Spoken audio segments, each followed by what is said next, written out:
I run my own successful doggy daycare. So successful that I have contemplated hiring somebody to help me pick up, drop off, and hike with the dog. Now, me personally, I wouldn't want to hire somebody unless I could afford to invest in a livable wage for them, which I think for a single person is about $2,000 a week. How much do I gain from that? Well, we'll get to that. First, let's start at the bottom. Say I don't feel like paying somebody $2,000 a week to help me grow my business. So instead, my offer is $100 a day, 8 a.m. till 4 p.m. You use your own car, your own gas, and I'm not responsible for property damage or personal injury. And hey, for $100 a day, I'd help out a couple of days a week and play with dogs. Well, I'm not talking about part-time employees. I'm talking about a livable wage, dedicated staff, somebody who is dedicated to the growth of me personally and my business, 40 hours a week, 5 to 7 days a week. That's what I'm talking about. Somebody who is dedicated to a business deserves a livable wage. They are dedicating their life to your business, to my business. Oh, I'm thinking about our profits, okay? I want to make as much profit as possible, $100 a day. This means my employee would have to take on an additional 3 dogs for me. Anything beyond 3 is profit that just goes to me. Maximum, say 10 dogs filling up a van. I make anywhere from $0 to $800 extra revenue every month, paying the bare minimum to my employee. Sounds good to me, but is it morally correct? No. So I wouldn't want to do that. Minimum $200 per day, but now my employee needs at least 6 additional dogs, 5 to 7 days a week, just for me to break even. That's a lot of consistency. That's a little hard, but not impossible. But now my own personal revenue, it drops to anywhere from $0 to an additional $400 extra a month. It's fine, but it's not as pretty as that $800 a month. But I already said my personal beliefs are, I think a single person should get at least $2,000 every single week as a full-time employee. Well, now we're getting into territory where they have to have the max number of dogs, if not more, just for me to break even. Well, that's not really worth the headache for me, is it?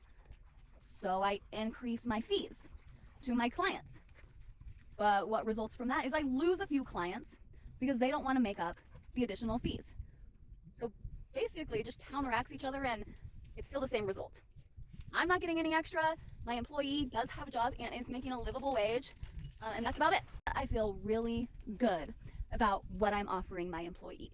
Now, if you're a single person making $72,000 a year, driving around and walking around with dogs, you're probably not going to get stressed out if a dog accidentally tears a coat or a hat or something in your car. You're not going to stress out over car maintenance.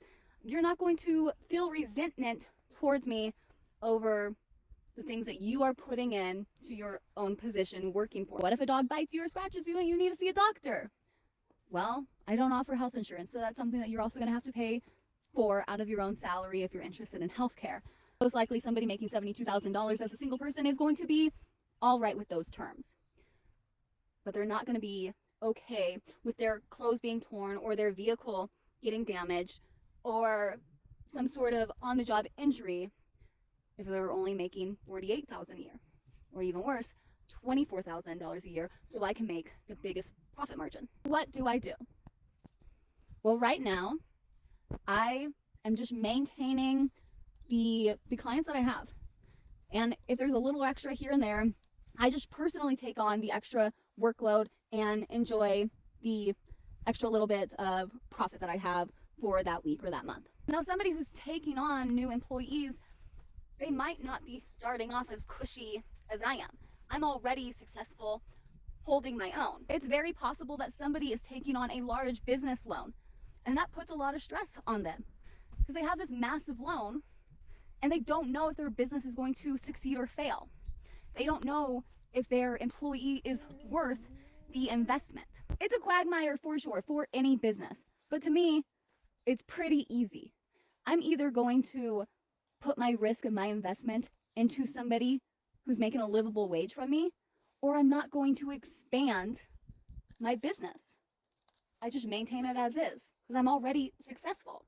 I would love to have a couple of extra $1,000 of revenue every single year, but it's not worth selling my soul for, especially at the expense of people who are helping me be successful. Billionaires are making more billions every single year, and they're telling you fund their tax deductions. How do you not understand that that is so fucked up?